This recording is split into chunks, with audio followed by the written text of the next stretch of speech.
There's a missionary who's walking through a garden with a tribal guy. He's trying to learn some language because he wants to translate the Bible for that people group, and he's pointing out different plants and stuff like that. And then he sees a mushroom. I don't know about you guys, but for me and for this guy, apparently, mushrooms, you just kind of always, there's like just this innate thing. You just kick it. You see a mushroom, boom, you kick it. I mean, that's how I've always thought. I never really gave it much thought, but it just seems like fun. So this missionary, he felt the same way, lines it up like it's a field goal, ready to go through the uprights. Just 1, 2, gives a little run up and boom, boom, boom, just smashes that thing like way up into the stratosphere, through the uprights, just like the Rams in the most recent Super Bowl. It's gone. He's feeling a little bit proud of himself. He's like, man, that was a good kick. But then, the tribal dude starts flipping out, freaking out. He's just going crazy. Just, oh my gosh, what have you done? What are you? Oh my! Ah! He's wigging out. He's beside himself. Eventually, he calms down, and the missionary comes to find out that in that culture, the mushrooms are the private parts of spirits. For real, the private parts of spirit. I mean, a spirit, I'm sure, would get angry if they were kicked in the privates, and so maybe this tribal dude's freak out was warranted. That's a story I love to tell the kids. A story I heard a while back from a missionary. Because kids love that story. They have a blast. They're like, oh my gosh, that's so funny. They think it's wild. I tell you that because I've been telling that story and a handful of others to plenty of kids recently. I'm this high energy kind of youthful guy. That's part of just who I am. I like to be loud and out there. That works really well for kids. A lot of people have been having me like come and share with their youth or with their kids group on their Sunday school or whatever. I've been sharing with a lot of kids, and well, I mean, I'm not expecting tons of these kids to like support me on a monthly basis, but if someone wants to hear about what I'm doing, I'm gonna share it with them. And I mean, I trust God with the finances anyway. He's coming through, and so I mean, I love doing it. It's a blast, and God really has been coming through. He has raised my support level all the way up to 25%. That's pretty awesome. I've hit like a quarter of the way there. It's like that's a milestone. There's plenty more to go, but that's a huge part, and I'm pumped for that. And that's, I mean, I haven't only been sharing with kids. I've been sharing with small groups and with individuals, and some of those people are able to hop on board, and they're pumped about what I'm doing, and they're supporting me monthly, and that's just part of how God has been providing, and it's been pretty cool. And I mean, it's just kind of part of it's the same old. I've just been going month after month, traveling around, meeting with people, going all over the place. I was able to get to my home area recently. Oh man, I was kind of on blast. I got to meet with a bunch of people, and there's still tons more. Like, I was only there for a week, and part of that I met with some pastors from my church, and that was awesome. I was giving them an update. I was like, oh hey, this is what I'm doing with Papua New Guinea. You know, it's getting closer and closer. My support's raising up, and that's great.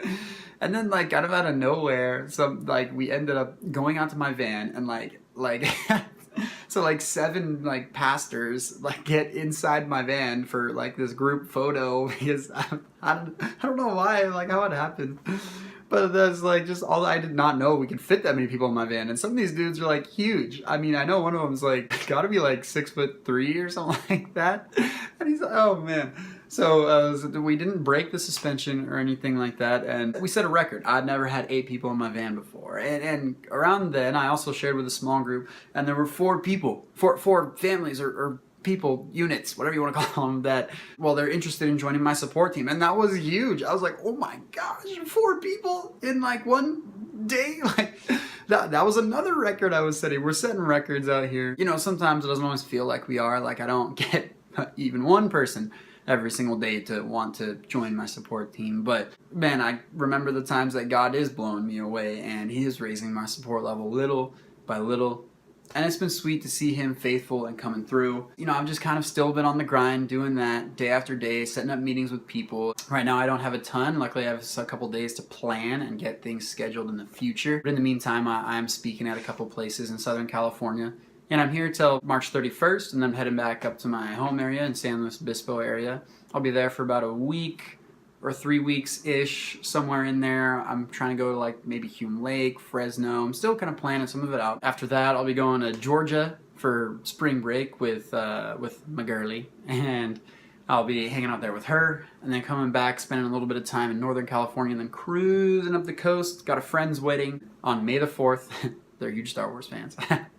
And then I'm teaching at her dad's church the following Sunday, and then I'm hoping to cruise over to Montana to hang out with a friend, and then go down to Idaho, hang out there for like maybe a day, and then go down to Utah and visit one of my dearest friends, Loggy, and then cruise back to California and continue doing support raising there, and I'll probably be in California kind of the rest of the time, but do a little loop and then come back. That'll probably be like late May when I'm back in California after I leave in late April. Besides that, that's kind of the update. I want to let you guys know where I'll be too, if you want to hang out, if you want me to speak at something or a small group or whatever. Would also love for you guys to pray for me if you want to pray, well, not only for me, but also for more workers to be sent out to the harvest field. I mean, there's tons more languages that need the Bible, and we need more missionaries to send out to them. And I would love prayer for me, for my relationship with God. That's huge and quintessential, the most important aspect to anything I'm doing.